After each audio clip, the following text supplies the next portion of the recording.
Hello and welcome. We're so glad you're tuning into the Taking Good Care show.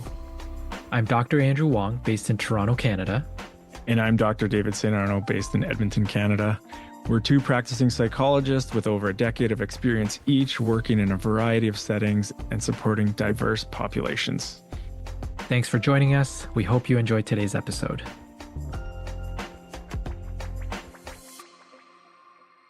While we're both practicing psychologists, our podcast is intended purely for educational and entertainment purposes. It's not a substitute for professional mental health care or treatment. If you're in need of support, we strongly encourage you to reach out to a licensed mental health professional in your area. Good morning, Dave. Good morning. Bright and early in Edmonton.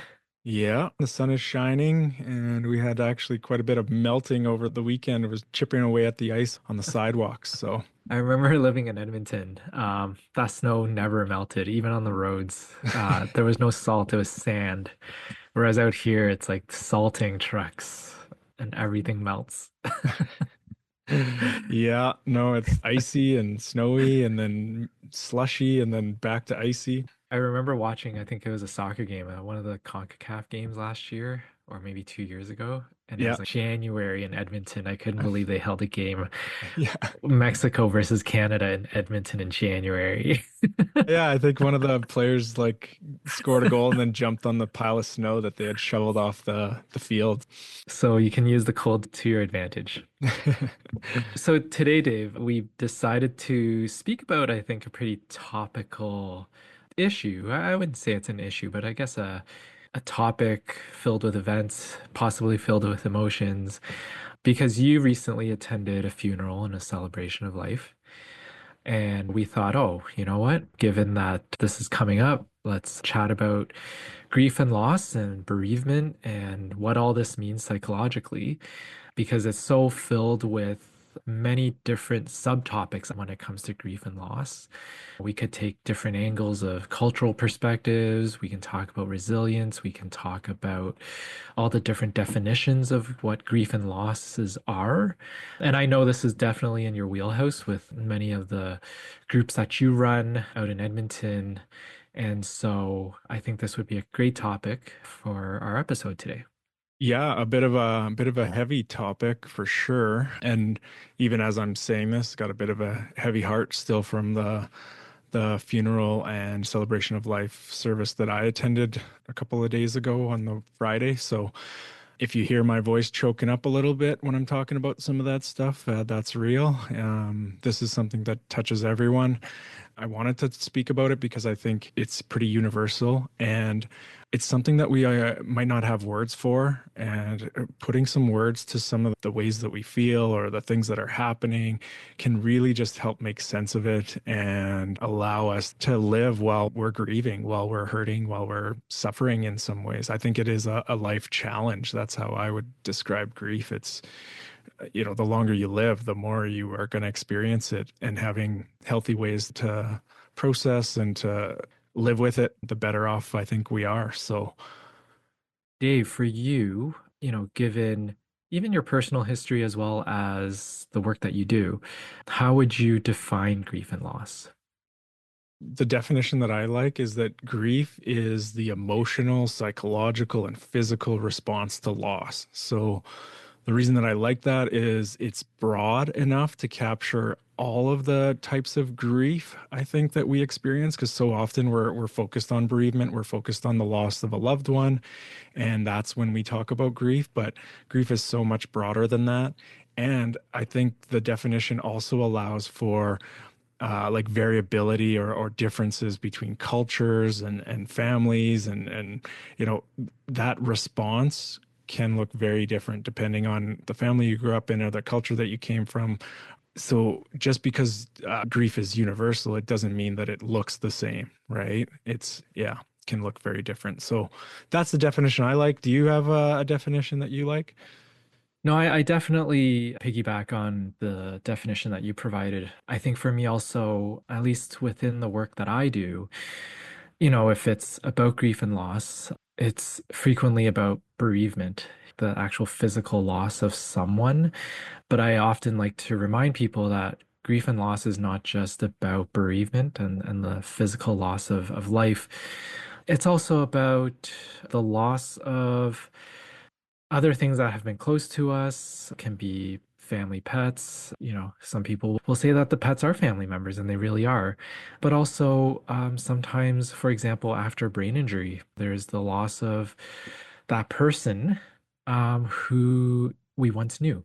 We know that brain injury impacts many different parts of a person, not just physically, but mentally and psychologically. So, if there is brain injury involved, we're talking about changes in personality, changes in one's intellectual capacity, one's ability to even live on their own, even the emotional ability. So, the ups and downs emotionally that somebody has, that once they were very stable in terms of those emotions, and now, from 1 hour to the next, the family members are coping with somebody who are getting really angry at home and irritated. And so that person is no longer the individual that they once knew. Yeah, I was just like, as you were talking about that, I was thinking of all the different types of losses, and I think I'm growing more sensitive to it. I basically look for grief whenever there's any major life change or minor life change, right? And so the breakup of a relationship, separation, divorce, even just, when people like a child moves out of the house, Yeah. there's a whole bunch of, and those are, I mean, those are people, but you could have, like you were saying, like a loss of identity, change in your life where you retirement and now you're transitioning into a new phase of life. And maybe that's really positive, and there's a lot of, great changes like that you're looking forward to, but recognizing that there's also the flip side to it, that there is some loss that I think if we don't acknowledge or see, it can sometimes present as different. Like it can look like depression or it can look like Yes. irritability. And so being able to name it as grief, I find for a lot of people, it kind of frees them to go, oh, yeah, yeah, there is part of this that I'm going to miss and that I don't want to lose. And yet it's happening. Yeah, no, I even with the work that I'm doing with several clients right now, they go through that retirement stage. I think that's a really good one to bring up because it's the change in purpose and identity that you spoke of.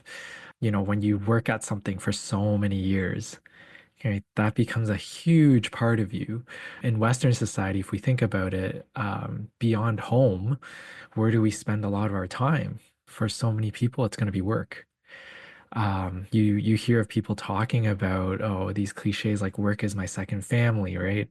And that's how important it is to some people. I've seen people who have been forced out of work. So it's not even a personal choice. And again, you throw that into the mix, and again, grief and loss can become so much more impactful. Another subtopic that we can easily go into later today is with children and teenagers, right? So we often think again as grief and loss in terms of adults, but how does it impact children and teens? And being a practice where we do see many children and teenagers, we get questions from parents all the time. How much do we tell our child? How thorough should we be? Or should we just leave it alone? And what signs do we look for that our child is struggling with the loss of, for example, a grandparent, a pet, or a divorce? Mhm. So I think, Dave, it'd be interesting to take your pick in terms of where we want to go with this. Well, I think let's go down this path a little bit. I was just, as you were talking, I was thinking, when I see kids, I don't see a lot of kids right now at my practice. It varies, but right now I don't have a lot of younger kids in my practice, but I have two young ones at home. And the grief, the way it shows up, it's such, for me, it's in its raw form. And I think as adults, it can be a lot more polished and kind of a little more covert. But with kids, it'll just pop out. It'll just happen. And I know we lost a cat about a year ago, and it was a really, really hard time for the whole family. The cat had passed away overnight, and it was downstairs, so I had to go down in the morning and bring it up wrapped in a blanket. And then, Mhm. same thing. It was like, do we tell the kids right now? We got to go to school. We got to go to work. How do we deal with this thing? And I think we kind of stumbled our way through it, but we wanted to acknowledge it first of all. And so we actually let the kids kind of just see the cat and pet the cat's head for the last time. And we picked the place where we were going to bury him and be able to visit him later on. And but there was a lot of tears. And you know what, for days, weeks, even now, like because we have other cats, they'll see the other cats and then they'll say, "Oh, we miss Harry," right? It's like, of course we do. This is and so, you know, even my youngest with this funeral that I attended, he was his auntie or his mom's auntie, and the little one wrote a card for her the next day, and it said, "I love you, Auntie Rose," and then it said, I want you to come back to life." Right. And it's like, of course, of course you do. And we can all have like tears in our eyes when we're thinking about this. We don't want to lose people. We don't want to, yeah, we just that's part of the grief is that sadness and that longing or Yeah, children, their brains are beautiful. It's so innocent, as one would say. And even the creation of that card, like you said, right? Like creating that card, hope to see you soon or come back. It's so innocent. And I think it's such a nice sentiment. And it's a good reminder, even to the adults, that at different stages of life, you can have so many different ways of responding to loss. But even as we're speaking, I see you on video, and as you told that story, you're smiling. And I Mm. smile too because I think it's just so genuine and real. The compassion is there. And I think for many children, they are able to come at it from a very, very compassionate angle. It's just genuine. There's nothing contrived about it. This is just in real time what they're thinking, what they're feeling, what they're expressing.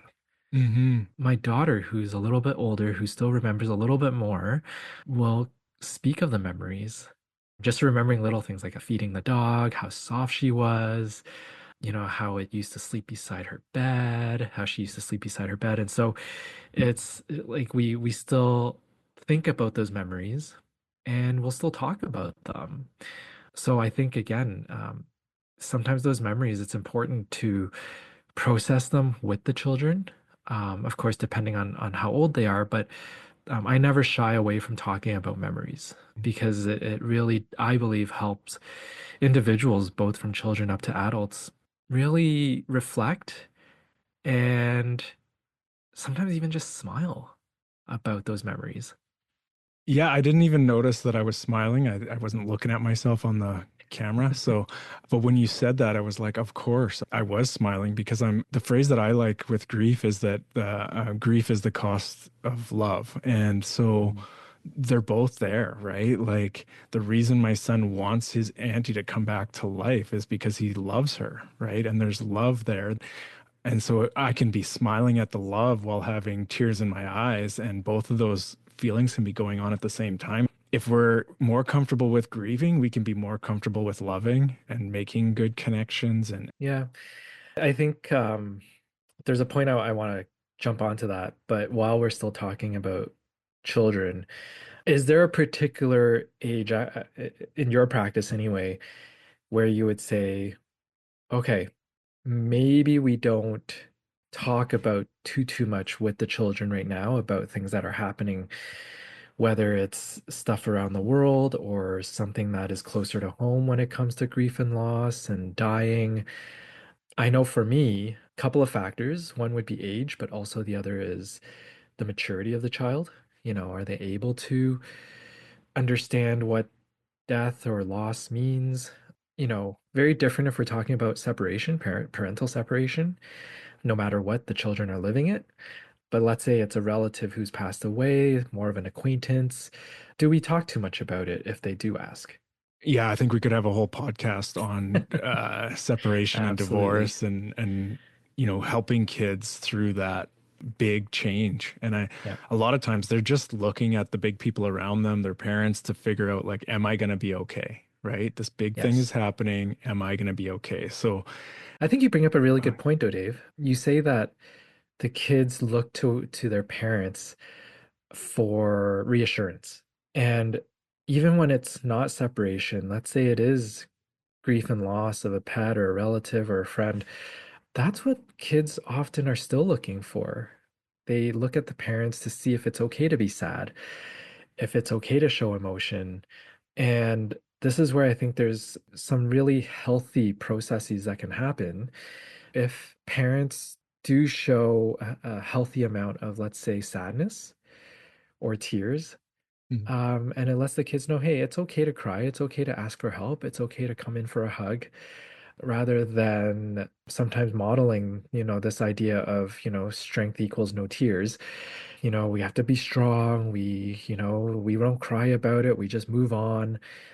Two very different messages that we send to our children. For sure, yeah. If you're a little person looking up at a big person and they're not crying and they're doing the regular stuff and they're not showing any kind of change in emotion, then you might learn that that's the way you do it. But then also being able to have adults, if they're in a place where they're grieving, but they're also able to attend to the needs of their kids, right? And they Yes. can look at their kids and go, hey, looks like you're feeling blank. And we've been talking a lot about sadness, but there's anger, right? Anger is a big part of grief and Yes. loss. And so being able to validate that anger and say, yeah, it's okay. It is unfair. I'm angry too. I'm sad too, right? And we can do this together. It actually brings us closer together to grieve together Yep. versus ignoring it and carrying on. Yep. What I like to do in my practice too, and this might be more so for the older kids and the teenagers, but I do speak about, if there is a loss of a person, I want them to reflect about those memories with that person, look back at some photos and talk through it, talk about those positive events, those smiles in those photos or what's happening. It's so powerful. And oftentimes I like to end off with the question, what do you what can you learn? What can you learn from this person? What can you take away? What will be their legacy to you? And it's Mhm. a very personal question. It's not asking for, this overarching question of, what's this person's legacy to the world? No, it's what is this legacy to you? Yeah. Yeah. What do they mean to you? What are you Yeah. gonna, yeah, I think, um, and as you're saying that too, I'm thinking I had a couple instances with my little ones at home and they happen at the sweetest moments. So a lot of times I'll give them a cuddle before bed and read a book. And in those sweet moments where like we're cuddling and I'm just like enjoying it. And then my son looks at me and he's like, I wish dying wasn't real. And I'm like, oh, yeah, me too. And then another comment that actually both of them have said at different times, it's that um, I wish we would all die together. I don't want you to die first because I'm old, like, right? Because adults are older, so they're making sense of like, okay, if this goes kind of in order, at some point you're going to be gone, and I don't want that. And so we can spend some time just saying, validating that, and also enjoying the sweet moments that we still have together, right? Yep. Yep. And I think this is it really speaks to these individual differences among kids. Your kids will bring it up and mine will too, but my children are very different. One, I can see getting quite worried about it the longer we talk about it. So that's my older one. And the younger one is much more matter of fact, more easily reassured. So even for me to sometimes know, okay, how much do I talk about it with one versus the other? As sweet as this moment is, I also want them to eventually go to bed and fall Oh, asleep. for sure. And I think you're attending to their needs, right? Yeah. It's not like I'm grieving and I need to make sure that they process this. It's like Yeah, which one needs what and at what exactly. point. Yeah. So you had brought something up, and I really tried to keep this in mind because I think this is a very interesting question. We've spoken about grief and loss in a way where, okay, we speak positively about somebody, or, that person means something a lot to us in a positive way. But, I've had cases come up before where somebody passes away and the person has very mixed feelings because of past incidences. Everybody has a history, everybody comes from a different story. So, How do you navigate that as a clinician when somebody comes to you and it's not just sort of this quote unquote straightforward grieving? To me, it's much more complex. Yeah, I think absolutely it is. It's messy.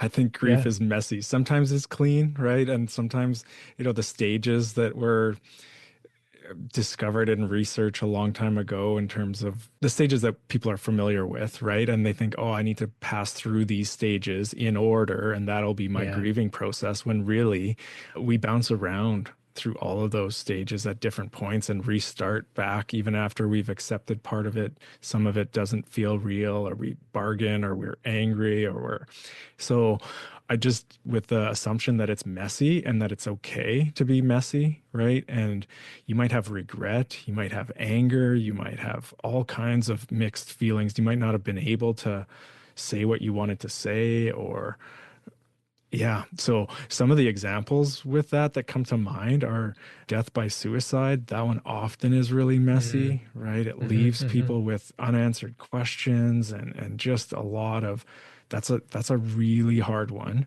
Um, Death of a child, that one is so hard. Yeah, Like it's just so you have these different kinds of losses or types of losses, and that there's some pattern to it, but often it's just let's find out what this person is feeling, and what's it like for them to now be living with this loss. yeah. I think it's also the messiness and the complexities of all the different emotions. You talked about anger, regret. There's also guilt. There can be also shame, resentment. Hmm. Um, I sometimes get the person speaking with me like, well, I don't know what to say anymore because that person's not with us anymore. What do I even do? This is where I find processing those emotions.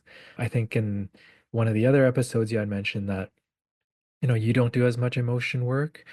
Um, but I find for these types of bereavement and grieving so powerful. 90% of the time, I would say that, if not even higher, there's tears involved. So I do think, sometimes, and people can research this a little bit, but I have found in the past the empty chair technique Hmm. that often is associated with like emotion focused therapy is so powerful, but I often have to ensure that the person is ready for it because it can bring up so many different feelings that, like you said, can be very messy and complex. But Hmm. if the person is ready and they do it and they really get their thoughts and emotions out, wow, right? Like that understanding, the comprehension of what the grief and loss all means is pretty impactful. Yeah, I'm just curious for the listeners, the empty chair technique that they can look up. But for grief and loss, do you have them speak to the person that they've lost, if it is a person? And do you have them move back and forth between both chairs and actually speak from the person? No, so I guess for the latter half, associate that with the two chair technique. But for the empty chair, I just have them speak to the person if it's grief and Hmm. loss. I also find, speaking of identity losses, whether it's retirement or trauma that is now associated with loss, that empty chair is very, very powerful too. So someone who's been assaulted, for example, and they speak to sort of their quote unquote past self, Yeah. again, so many emotions and understanding can be drummed up. Yeah, I think this can sound pretty far out for folks that are new to therapy or not familiar with that type of therapy. But another way to see this, or another way to do this, is just even writing a goodbye letter Yeah. to someone or to your past self, and it allows you to start to name some of the feelings, name some of the grief, and like you said, it can be a very powerful experience where it just allows the person to express themselves. And as a caveat, I would advise our listeners not to do this on their own, just to ensure that you're being guided by a professional who is trained in this area because of, like Dave and I have been saying, how powerful this experience can be. So you just want to make sure that there's somebody guiding you along. Yeah, you want someone there to help support you, right? So sometimes I think about there's so many metaphors for grief. Another one is that it's like waves. And so sometimes those waves are just like touching your feet or your toes and you notice that they're there. But other times those waves are knocking you over, right? And you're Oh trying to yeah. pick yourself back up after being spun around in this like yeah. So depending how big the waves are will depend how much support you might need and how much you need to rely on others around you. So I know that you run a group, Dave, and I don't know if you speak about this topic of avoiding grief and loss to your group members. Yeah, I'm currently running a group through a it's actually was a I was approached by a funeral home. So it's a men's support group for grief and loss. But quite often it's the loss of a loved one, someone very close to them. And quite often the men attending the group are not, that comfortable or have not grown up in a way where grief was Mm, something that was expressed. And sometimes they're kind of pushed through the door because people are like, you need to go talk about it. And they're like, well, I don't know if I want to talk about it, right? And so just kind of looking at, I think, like you said, the cost of avoiding the grief, right? So we don't have to grieve. We don't have to express those feelings if you don't want to. But what happens when we don't, right? And for yeah. some people, it shows up in indirect ways. And they could have, there's actually research to show that specifically men, that after the loss of a loved one, a close loved one, they are at higher risk for illness and mortality. So, their health goes down. Yeah. And that's not even kind of teasing apart who's getting help and who's grieving and who's avoiding the grief. Just recognizing that it's generally initially a very negative impact. Like people don't eat, people don't sleep. Like it can turn your whole world upside down. So yeah, I think obviously connecting with other people and processing it, making sense of it, making meaning of it can help us heal and do our best to carry on with the loss. And I think even you were speaking about the research. A lot of research also shows how you manage it is so important, especially at those early stages. This idea of, wanting to show strength. And so, let's say you lose a job. Do you even share that with your friends? Do you share that with family? Is it out of pride? Is it out of ego? And you say, no, you know what? I'm not going to share it. I'm just gonna, deal with this on my own. But then everybody, the way I see it, everybody only has so much of a fuse. And you slowly burn that fuse. You don't get a new fuse, and so it just keeps burning and burning. And eventually we all hit that point where we don't have that fuse any longer. And so what do we do next? Yeah, and I think we can't turn off our negative emotions.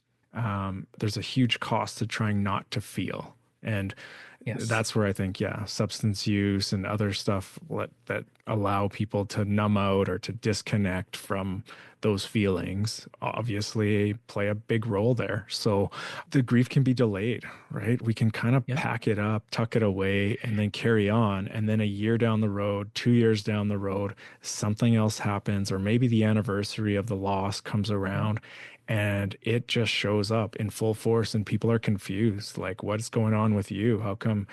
So that is something that I always pay attention to, is like the anniversary dates, right? And when they roll around, even if the specific date isn't there, if it's just the time of the year or what was happening when the you learned about that loss, people Yeah. forget 2 years 3 years down the road, but then they can track that every year at this time of year I feel kind of depressed or I feel down. Yeah. Yeah. I think this is where I've in the past I've really found the power in groups. So I used to run a brain injury group, and one group was for the caregivers of those who have sustained a brain injury, and then a second group was with those who actually sustained the brain injury. And for me, the common factor is that people are able to associate with each other who have had common experiences, and they can speak about openly and freely and in a safe environment, you know, the loss of that person, how that person has changed, and that we're not going through this by ourselves. just with the caregivers group that I had co-facilitated, what an amazing group of caregivers. They all spoke about how much work it was now to care for someone with a brain injury. Hmm. But they also spoke about these positive memories of the past, and they could still laugh about it and smile about it, Hmm.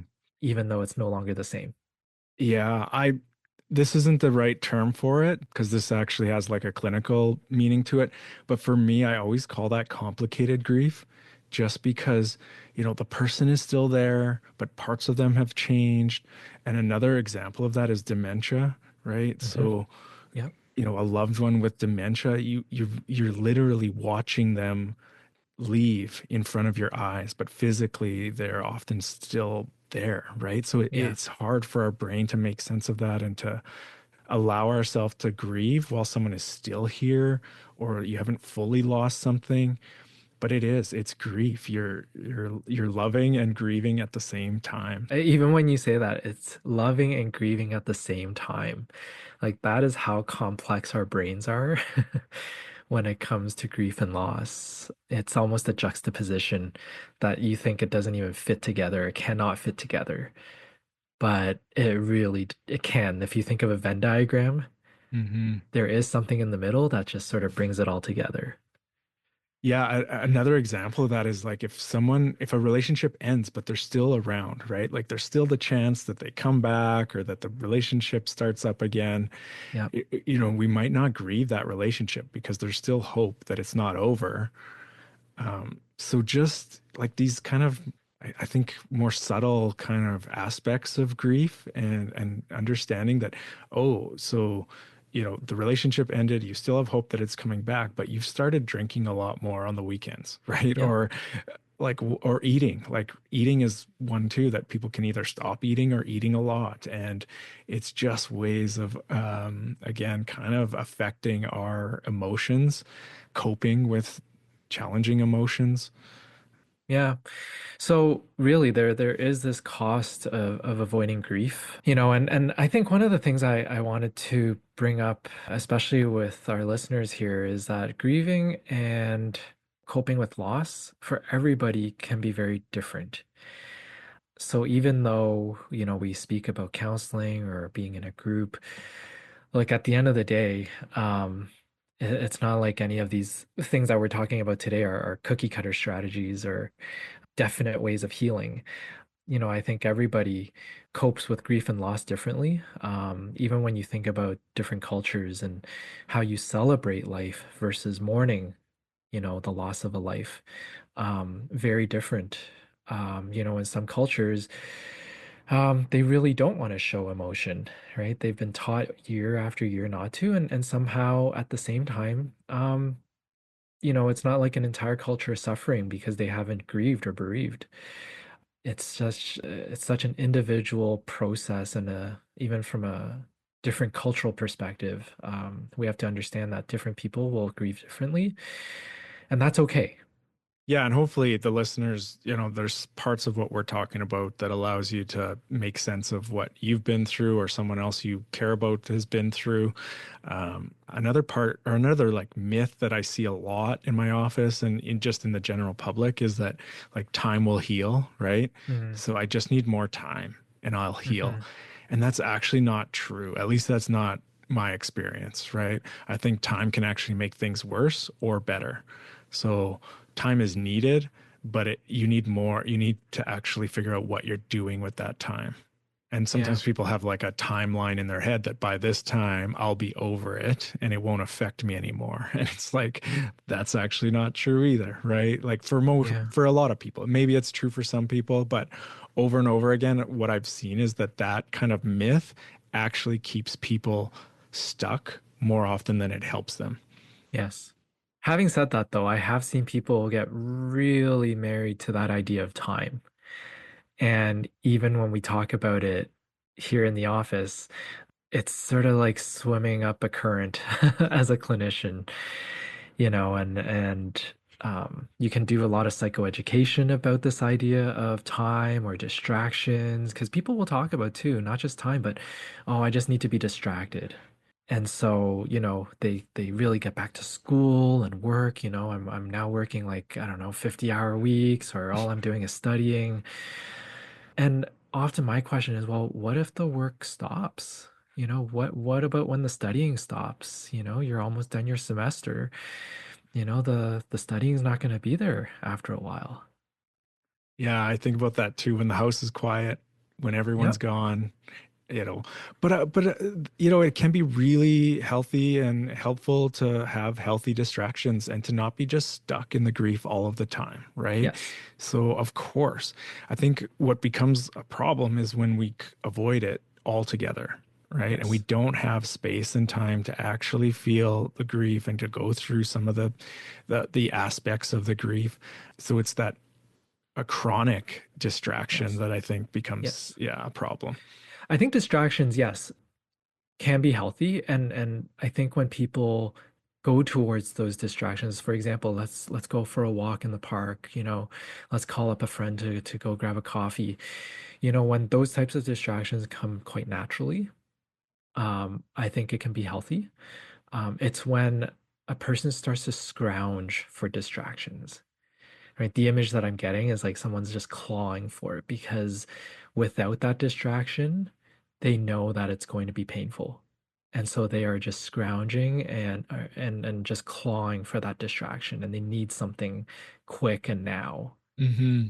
Actually, that reminds me of a type of therapy, that acceptance and commitment therapy. One of Yep. the big parts of that therapy is to, you know, not do experiential avoidance, not avoid the pain or the suffering, right? And quite often it's actually not as bad as we anticipate it being. And sometimes, I'll have clients that think I won't stop crying, or I'll never get out of the depression if I go down that path. And really, that has not been my experience, and I don't think that's Yep. found in the research. It's Yep. it's actually more um, detrimental to try to avoid those feelings than it is to actually just feel them and let them kind of run their course. Yes. As an aside, I love acceptance and commitment therapy, ACT. Um, and we can probably talk about this so much more. Um, just because I do think it really brings together that compassion and addresses issues that, like you said, people will sort of in their own minds exaggerate as a bigger issue, and really think of it, oh, more of a matter of fact, and sort of, helps the person come to realization that, oh, it's okay, it's going to be all right. Another part about grief, like we were talking earlier about like not getting stuck in it and having ways to distract yourself or do other things. Or I often, for me, another metaphor that I find helpful is this like pendulum, and being able to allow the pendulum to go into the grief and the loss and the pain, but also to move back into the, what do I still have? What am I moving towards? What do I still, and what am I grateful for? Right. And then to go back and just let that kind of happen organically as much Hmm. as possible. Or, you might have a therapy session booked to allow yourself to go into that other side for a while with support of someone else Yep. or close friends or family. Um, but I look for that. I look for that kind of natural pendulation that goes back and forth. Yeah. Um, One day you might think, oh, it's getting a lot better, and the next week you're like, oh, why am I back and stuck in that particular period again? Hmm. But I often remind people, look, if you were able to get into that more positive mode, yeah, you may have bounced back a little bit, but that also shows me that you can keep working towards that coping and the management. It is making improvement, so to speak. Dave, a question for you. We've talked about grief and loss, and again, it's such a complex issue. I think, we could go on and on. What would be sort of a takeaway for the listeners from your perspective about grief and loss? Well, one that's personal to me that I try to remind myself of, it's like another term we'll throw out there, like anticipatory grief. So anticipating the loss of something or someone. Hmm. can actually really let us like figure out what's important, right? And go, oh my gosh, like actually our dog is 9, right? And I look at him and I'm just like, oh no, there's going to be a time when he's not here anymore, right? So then it's like, let's go for a run, right? Like let's do something because it makes, I mean, it's the bittersweet. It makes it sweeter in some ways that we things don't last forever. People don't last forever. And so it can lead to a lot of pain and suffering, but it also can really help us hone in on what we value and what's important to us. Yeah.